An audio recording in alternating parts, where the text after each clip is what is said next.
night, partly cloudy with a low in the low to middle 60s. Friday, a partly sunny, windy, and very warm day, with a high in Chicago in the upper 80s or the low 90s. At Midway Airport, it's 63 degrees. At the lakefront, 61. At O'Hare Field, 58. The humidity's 53%. The wind southeast, 6 miles per hour. Hi, I'm from the CCC. The CBS Radio Mystery Theater presents...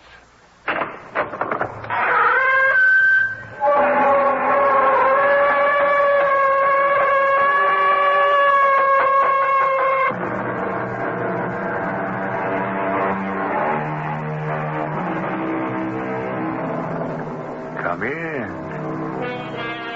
Welcome. I'm E.G. Marshall. All the world loves a love story. Adventure is absorbing, mystery is marvelous, and suspense is superb. But of all the categories, give me first the tale of the old house, the creaking stairs, the wind that moans about the eaves like a human voice, and the jagged flashes of lightning that tantalizingly reveal only the suggestion of the shapeless white figure gliding through the driving rain. The ghost story. Such a one as I bring you now. I want my baby! It's her. The woman in the mirror. Help! Please! Help! We shouldn't have locked her away, Christopher. She's trying to tell us something. Help!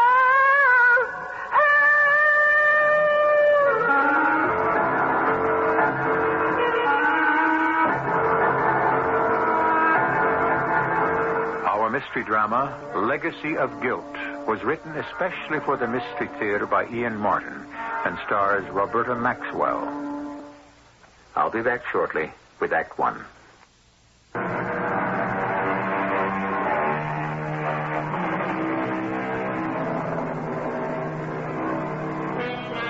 house is some 40 miles outside New York, perched on a bluff over the Hudson. An easy hour's commute. It is a perfect example of American Victorian, with fancy gingerbread moldings, surrounded by a wide porch, the steep roof crowned by a useless tower room. It is rambling without being large, and stands in considerable disrepair. A situation that Tom and Angie Barr, two young New York actors who have just become parents as well as new householders, intend to repair. Tom, what are you doing? Oh, I overcut one of the shelves a smidge, so I'm backing it off with a wood rasp. I don't mean that. It's after dinner, and this is supposed to be your day of rest. Angie, Sunday's the only night off I get from the play. Exactly. So you ought to spend it with me, to say nothing of your son. Honey, I spent all day with you and the baby. That was a hardship. Oh, come on. You know it wasn't. Hey, what's the matter with you? Something wrong with his nibs? No, he's fine. Sleeping like a... Baby? What else? Oh, darling. Angie. Tom, darling, I don't care what you do with your spare time. You just have so little of it. But I do want you to relax. Look at who's talking. You can't kid me anymore since I had the baby. It took Christopher to teach me how to slow down. This time off from the soap opera has been invaluable to me. This building and remodeling is good for me. It's sort of therapy. It looks like hard, tiring work to me. But it isn't. It's a joy. It's a real challenge. Like these shelves I'm building into these two alcoves. They're going to be wonderful. We've got crates of books, and the shelves balance the ones around the fireplace on the opposite wall. Now, that's just the point. Why does the wall stick out in the middle here a couple of feet? I thought we knew all about that. It's because the big kitchen fireplace backs up on this, and the stick-out part here is the chimney and the flue. That's what I thought at first, but look, what if it was a double flue, and behind this is a second living room fireplace? So? What if it is? Angie, can't you see? If the living room here had opposing fireplaces, how it'd make the room stunning instead of just plain marvelous. I see what you mean. But wouldn't it be a terrible amount of work? I'm not suggesting we start tonight. Good. Because I want you to come up to the attic with me. I've been finding all sorts of interesting stuff up there. Oh, like what? Something that would please me and make me happy if it could be salvaged. An old mirror and vanity. I thought they might be just right in the bedroom. If there's anything connected with the bedroom I haven't provided so far, by all means. You idiot. Come on, darling. Let's have a look at your vanity in the attic.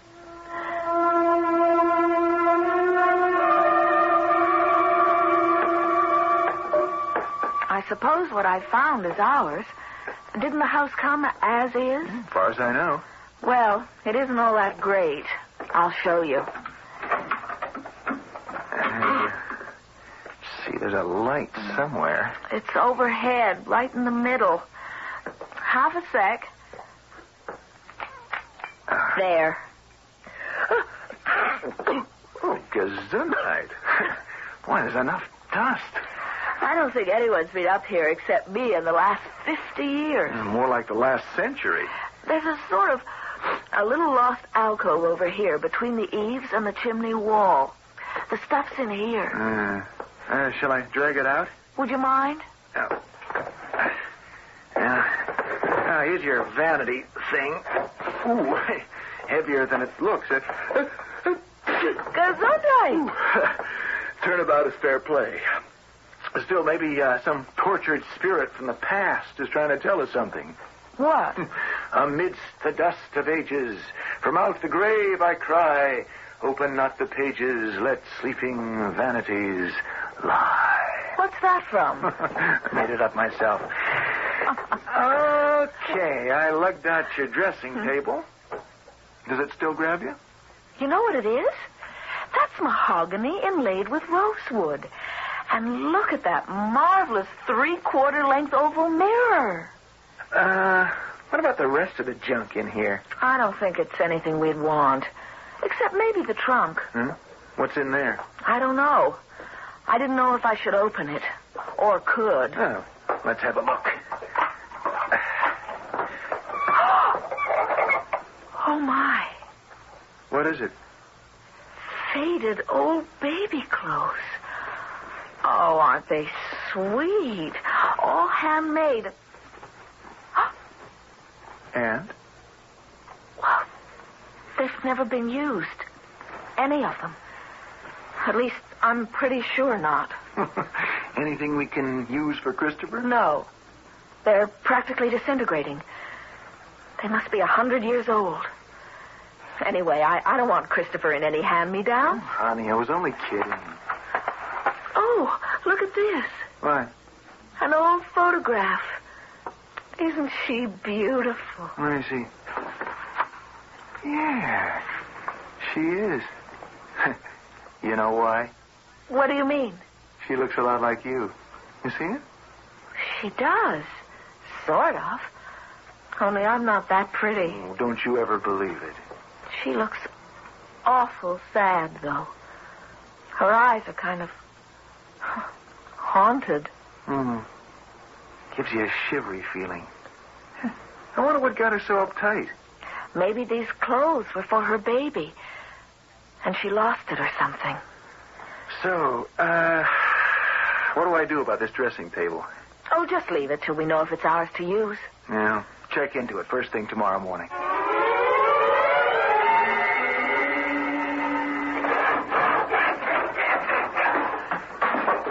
What a racket. It's a wonder I ever got the little king off for his nap.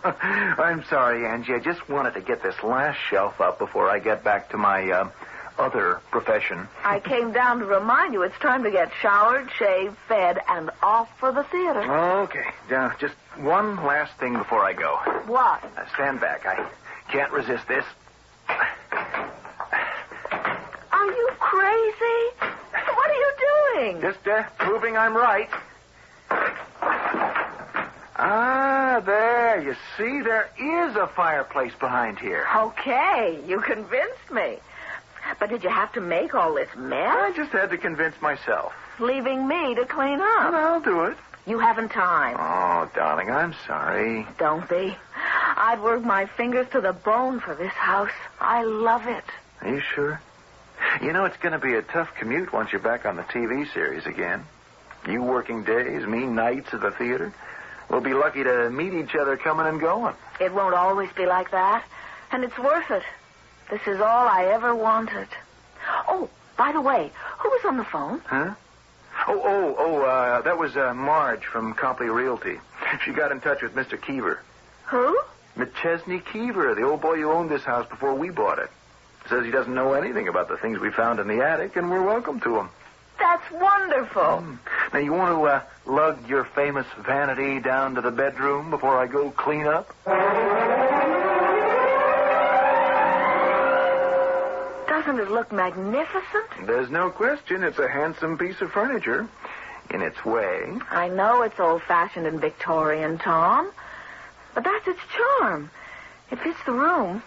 It just sits there by the wall as though it belonged there. If you like it, I like it. And I really do, anyway. It's an unexpected bonanza.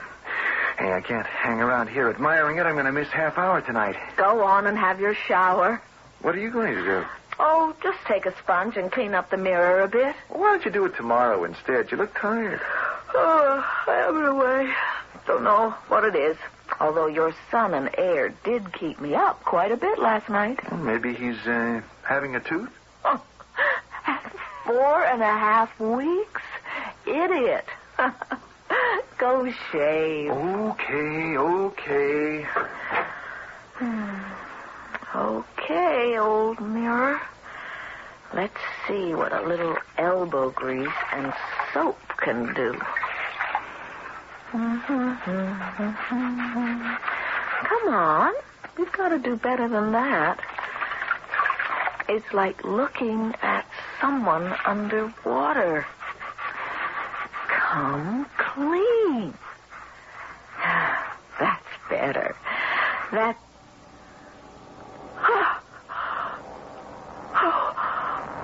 Oh, no. That's not me. That's... who are you? Who do you want? Who?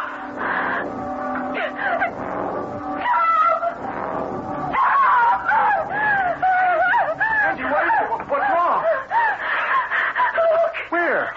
In the mirror. What? Can't you see? Yes, the reflection. It's not very good, sort of wavy, but we'll... But who is it? Who is it? Well, you, darling, of course. No, it's not me. Can't you see? It's her. Her? Who's her? The girl in the old faded photograph. The one in the trunk. What's the matter with you? Can't you recognize her? Angie, here. Come away from that for a minute. No, I can't. Don't you see? She's trying to say something to me. Lie down for a while. Here, let me hold you. Don't make me leave here. She's counting on me. Just rest for a moment. You've got nothing to worry about. All right. If you'll just do one thing. What? Look in the mirror again. What? Well, sure. If it'll make you feel better. What do you see? Well, nothing but my own reflection, half shaved, with soap sticking to my face. I don't believe you. Let me look. All right. What do you see? Angie, what do you see? Nothing. But my own reflection. But a moment ago, Oh, Tom, what's the matter with me? Am I going out of my mind?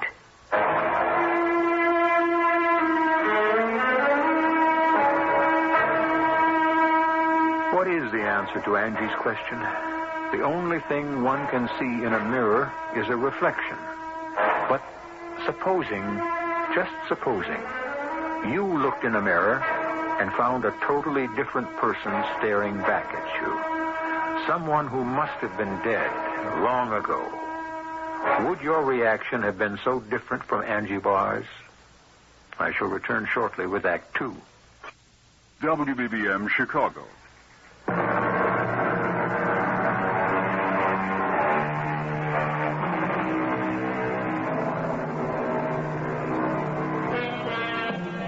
In the quiet bedroom, Tom sits holding Angie's hand. She lies in the bed, immobile, perhaps asleep.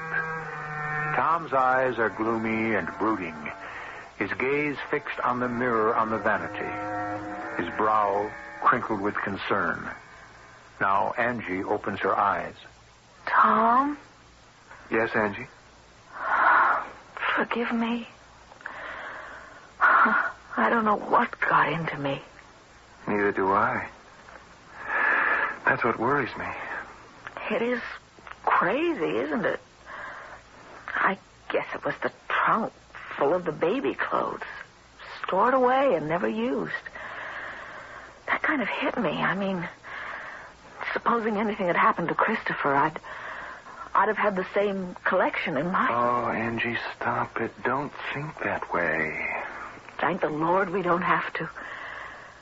But I do understand the way that poor girl must have felt. Honey, we don't even know if it was her baby. Or even if she had one in the first place. Hey, look at the time. I've got to get you some dinner and get you on the train for New York. No, I'm not going to the theater tonight. What do you mean you're not going? You've got to. It's in your contract. Well, the standby can go on. I'm calling in sick. I can't leave you alone up here, Angie. Not after what happened. I'll be all right. Honest, Tom. Look, I'll prove it. I'm looking in the mirror, and what do I see? Me. That's all. And I look like something the cat dragged him. One good reason I'm not leaving you. You can't be alone. I'm not alone. I've got Christopher. Well, suppose you had another wingding. Who'll take care of him? All right. I'll get someone over here to be with me. Marge or someone. But I can't let you miss a performance because of me. Please, Tom. I'd never forgive myself. Okay. Just so long as there's someone here with you. Oh, isn't he a killer? Hey there, Tiger. Say hello to your Auntie Marge. What does this kid weigh? 8 pounds, 12 3/4 ounces. Oh, you better call the Giants. They could draft him for defensive tackle. He's not going to be a football player. Come on, Marge. Give him to me. It's his bedtime. Oh, this man is raring to go. He's not going to sleep. He will once we leave. I want to take a gander at this famous mirror in the vanity. I think maybe I don't want to be around it anymore tonight. Oh, okay. Skip it.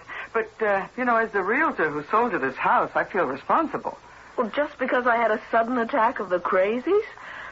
I don't know what got into me. Oh, neither do I. Oh, that is a beauty. Any idea of what this thing's worth? I didn't think about that. I just had an urge to bring it down here into the bedroom. Of course, the mirror's pretty well shot, but you can have that replaced. I don't wonder you saw visions in it. It's like looking down a well. It's not that bad. Just a couple of spots where the backing is worn off. Oh, and the ripple effect. Phew. I know I'm no beauty, but get a load of that rattled old bag that's staring back at me. Let's see what it does for you. Go on, go ahead. Sit down. I'm, not so anxious to look in it. You might as well. Get used to the fact that it makes everybody look like someone else, more or less. That isn't a pretty one. my face I'm looking at. Just as good as you What's are. she trying to say to me? And that it wouldn't. Why does she reach out her arm? Angie? Angie, what happened to you? Where'd you go? Nothing. I'm right here. You saw her again. Saw who? The woman in the mirror. Yes, Marge. I saw her. Now listen to me. You just thought you saw her. You couldn't have. I was right here looking into the mirror, and I didn't see anything but you. Just the same. She was there. But she couldn't be. I didn't see her. You say Tom didn't? But I saw her. If she is a real person... I never said she was real. You mean she's a ghost? Oh, come off it, Angie. There's no such thing. If there isn't, it means I'm hallucinating. Either there's a ghost that lives in that mirror and is trying to tell me something, or I'm just plain crazy. Oh, of course you aren't. But maybe, well, you know, having the kid, moving, worried about your career, you just got nervous. I wish there was some way I could help, but you've got to see your doctor for this, Angie. I have an appointment with him tomorrow. Good. I wish there was something I could do. You can help me, Marge. How? You sold us this house. Well, if I'd had any idea I'm not blaming you. I just want to... Do you think you could arrange for me to meet the old gentleman who owned it? Oh, honey, I never even met him myself. It was all done through lawyers. Can I meet the lawyer so I can get around to seeing him? Well, what do you want to see him for? I want to ask him about this vanity and the mirror and a trunk with some baby clothes and who it is in the picture I have.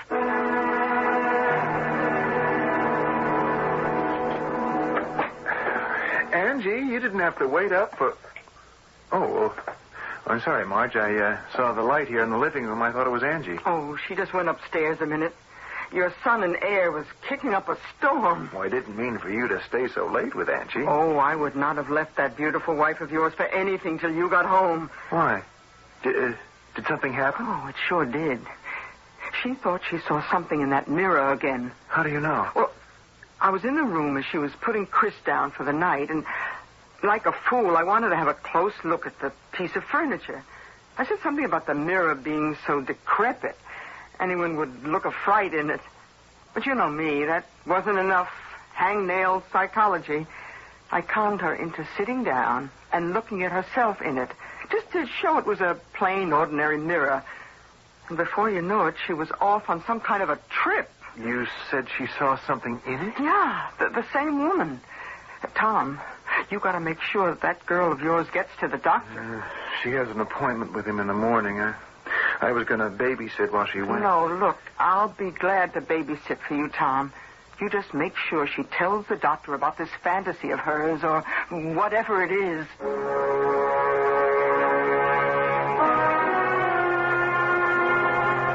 And this reflection in the mirror, or this woman who seems to appear, isn't anyone you know? No, Doctor. Well, that is, in a way. I mean, she looks like me, sort of. And also like the picture of the woman Angie found in an old trunk in the attic. The one with all the unused baby clothes. Yes. What do you think it could be, Doctor? Well, instead of that, let me tell you what I think it isn't. What's that? You're a relatively new patient for me, Mrs. Barr, but all the records I've received on you from Dr. Frazier, they indicate that you're a healthy, well-balanced young woman.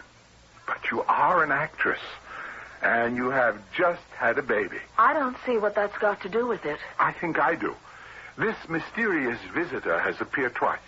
Once right after you'd found the old trunk full of baby clothes and the picture of a woman who, I must say, does look remarkably like you. Very beautiful woman, I might add. Has to be if she looks like Angie. I agree.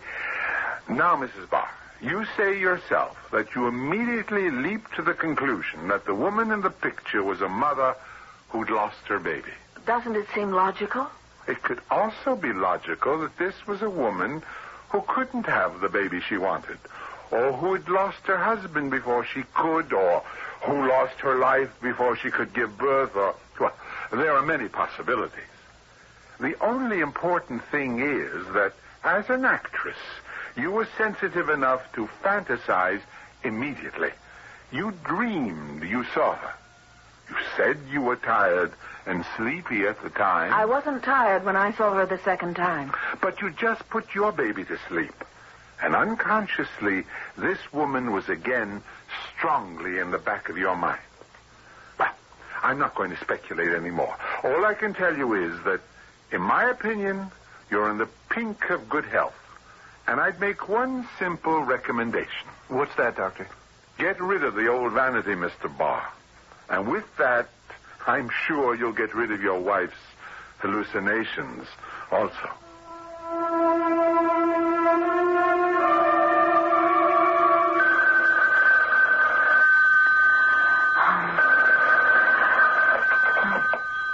Hello? It's Tom, Angie. You all right? Tom, where are you? Aren't you at the theater? Yeah, it's intermission. I was worrying about you, so I just thought I'd call. What are you doing? I just finished feeding the baby, and I was putting him to bed. Everything okay? Tom, we took the vanity back up to the attic, even though I felt kind of silly about it. So what could be wrong? Well, I don't know. I'm perfectly all right. I hope. Just wish I'd gotten a nurse for the baby so there'd be someone with you. Cheer up. She comes next Monday.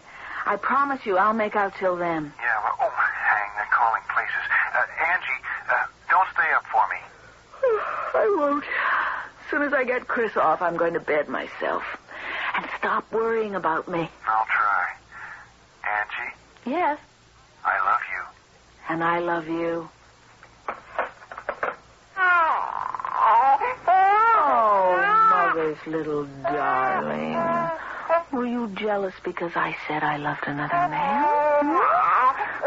You know Mommy loves you just as much. She knows just how wonderful you are and how much you mean to her. Oh, don't cry, honey. Mommy has you safe in her arms. What's that? Why, it sounded as though someone cried out.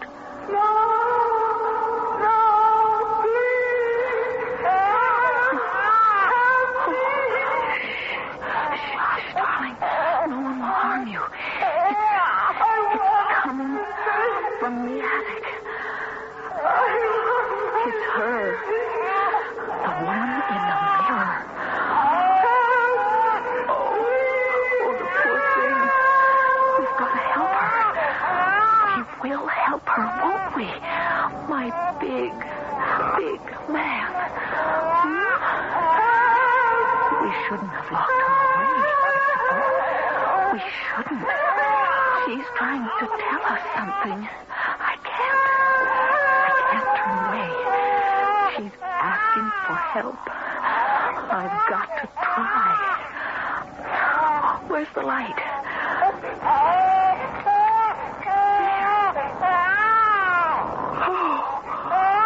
Oh, you can see her in the mirror. Her back is turned. She's searching for... Wait. She turned around. Oh, no! No! You can't have him! You can't have my baby!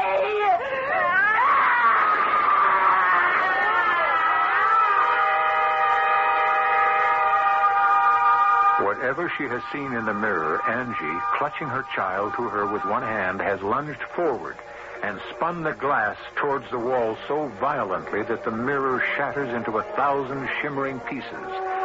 Like a wild animal, Angie rushes headlong down the stairs from the attic to lock herself and her baby in her bedroom. I shall return shortly with Act 3.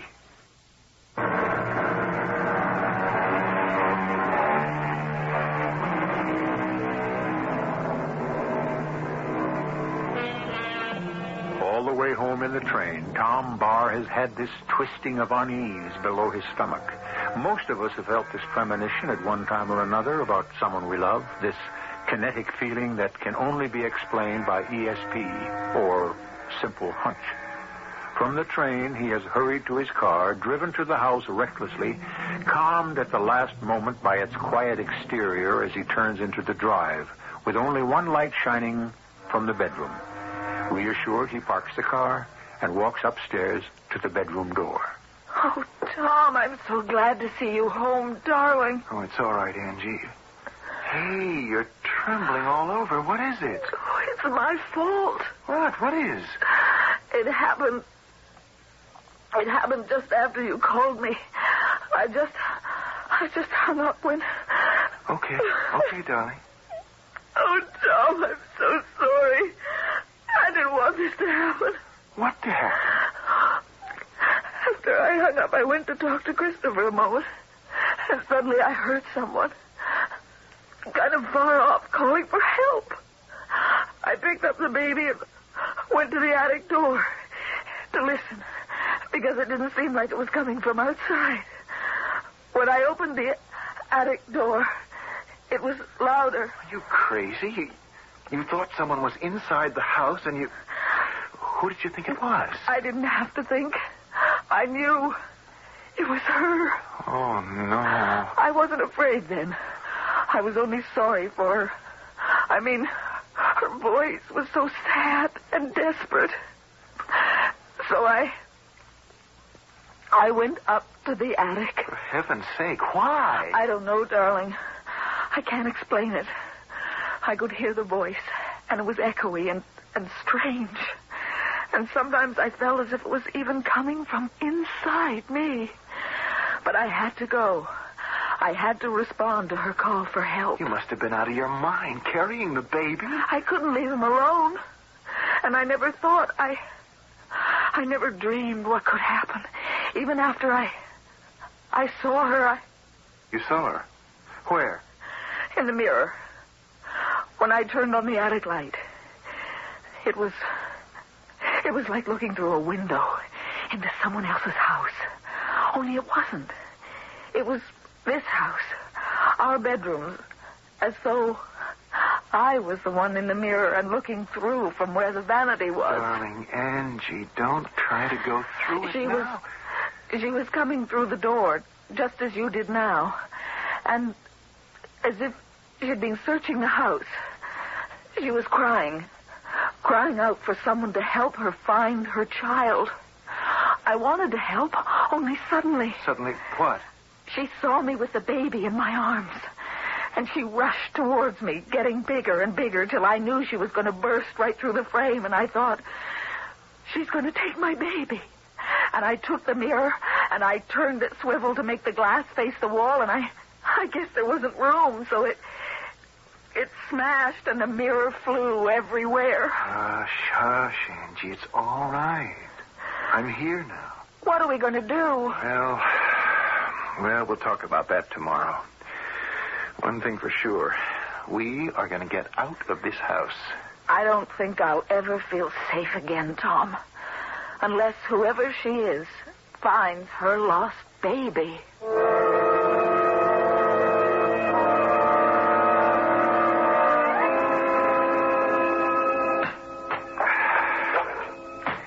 Tom? Oh, Angie. What are you doing? Oh, indulging in some emotional therapy, I guess.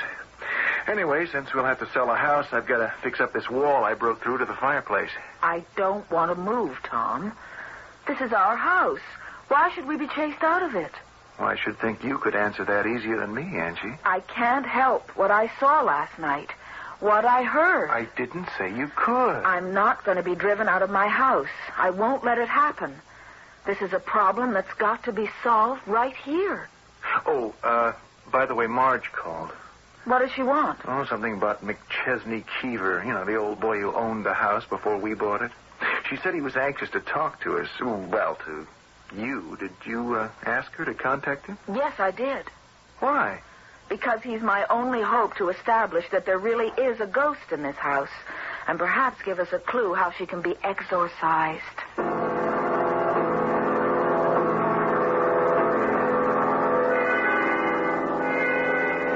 Angie, Tom, this is Mr. Keever. How kind of you to come. Mr. Keever? Under the circumstances, there was little else I could do. Look, why don't I leave you three together, huh? And go up and spend some time with Christopher? Would you, Marge? You're a lifesaver. Oh, don't ask to see my badge. I failed Girl Scouts. Won't you sit down, Mr. Keever? No, I think perhaps I'd rather stand. Ah, see, you're breaking through that wall there. Yeah, I thought there had to be a fireplace behind there. Oh, no, please don't apologize. Any apologies in this room must come from me. You're perfectly right. Of course, there is a fireplace. But you haven't opened it all the way yet. Well, matter of fact, having satisfied myself my guess was right, I've been considering closing it up again. Ah, I see. Well, we shall leave that decision until I finish my confession. Confession?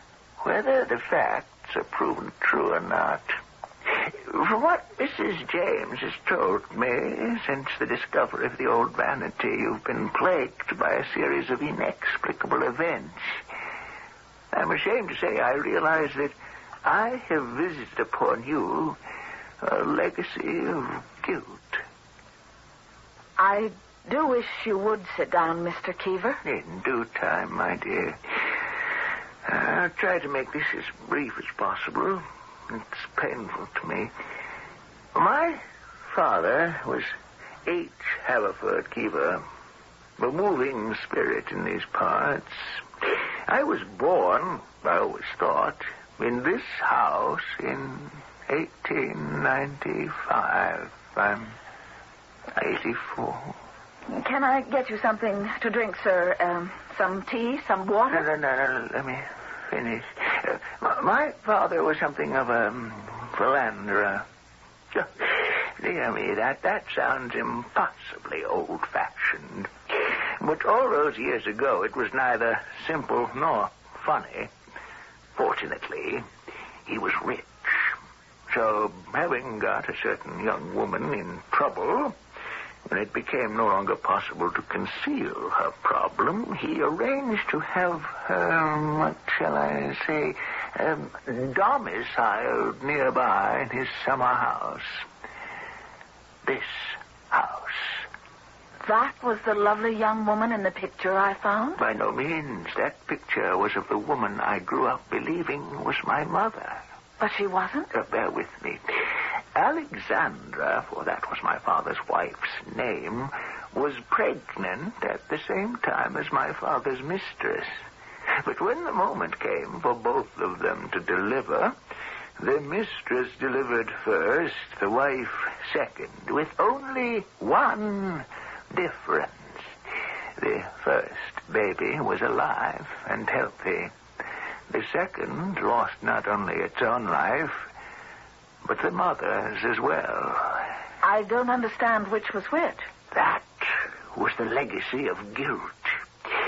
You see, I grew up believing that my mother died in childbirth, and that the woman my father married after a decent interval was my foster mother. But she was actually your real mother? Yes. But how? What happened to the baby who was stillborn? I have only my father's word for that. I've never wanted to test if it really was the truth. It didn't seem to matter anymore. What do you mean, your father's word? After his death, when the estate was finally settled, I was handed a letter that my father had left for me. I destroyed it after I read it, but I remember very clearly how it began. My dear and only son, I have lived with a lie all my life. And even now, confession comes hard to me. I bear a terrible guilt that I was responsible for destroying your relationship with your mother. There is no way I can make amends. This is only a selfish attempt to clear my own soul. I don't understand. I grew up believing that I had been responsible for my mother's death.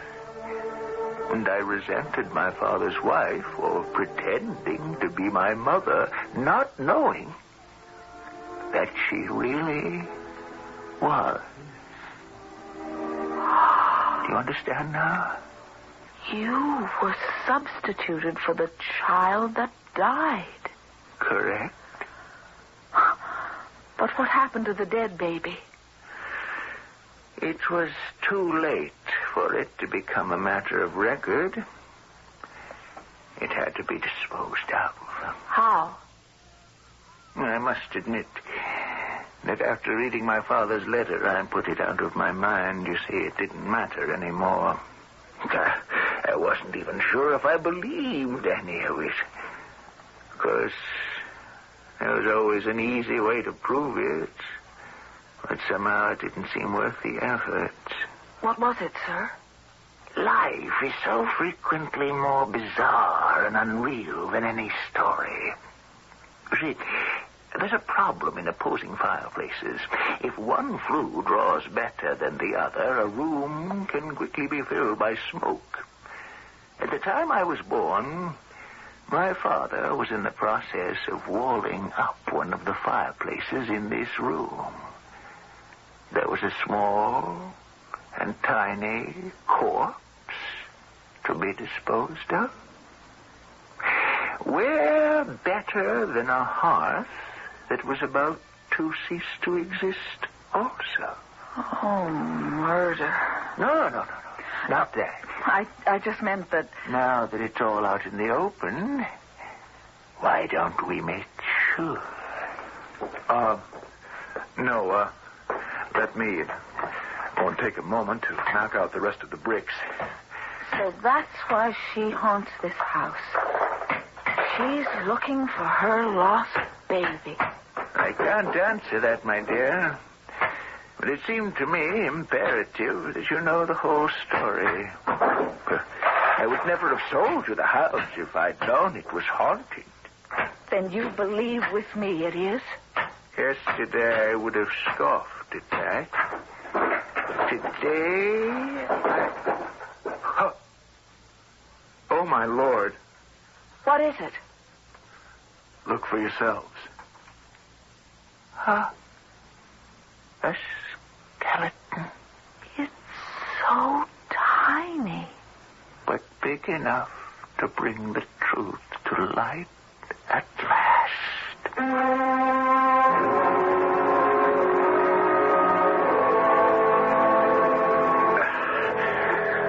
Okay?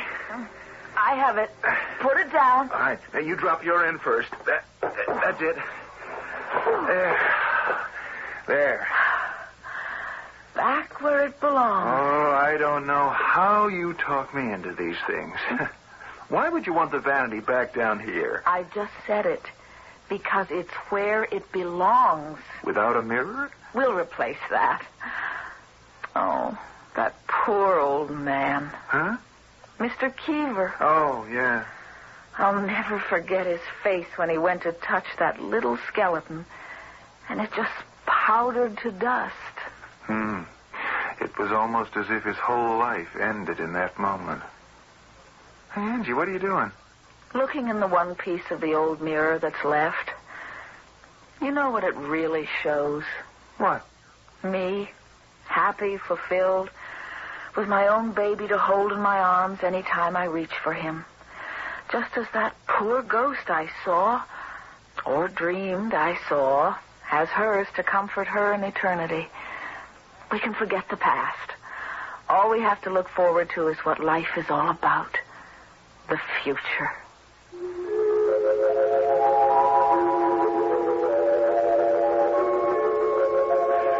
So the ghost is laid to rest.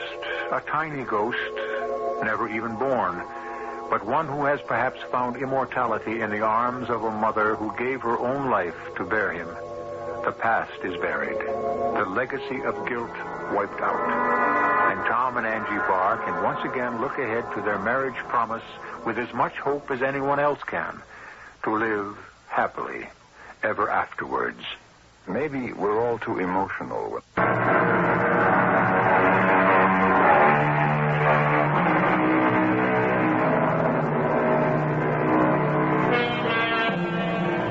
We didn't have any flashes of lightning or driving rain, but it was a ghost story all the same. A true ghost story. Because if you don't believe in spirits and beasties and all those other things that are accused of haunting our waking dreams, how do you account for what Angie saw in that fateful mirror? One parting thought.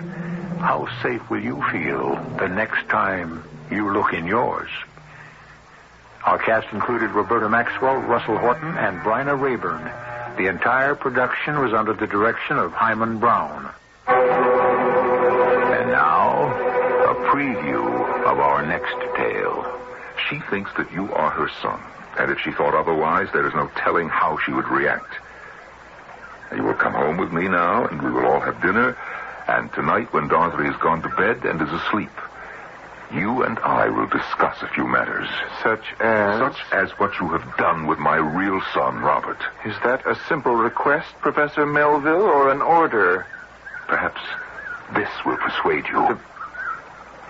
Mr. Melville, put that revolver back in your pocket. You can't kill me. A bullet has no effect on this body whatsoever. You cannot threaten me with death. I do not die. I'll return with you to your house, and as you say, later tonight, we shall have a little talk. This is E.G. Marshall inviting you to return to our Mystery Theater for another adventure in the macabre. Until next time, pleasant dreams.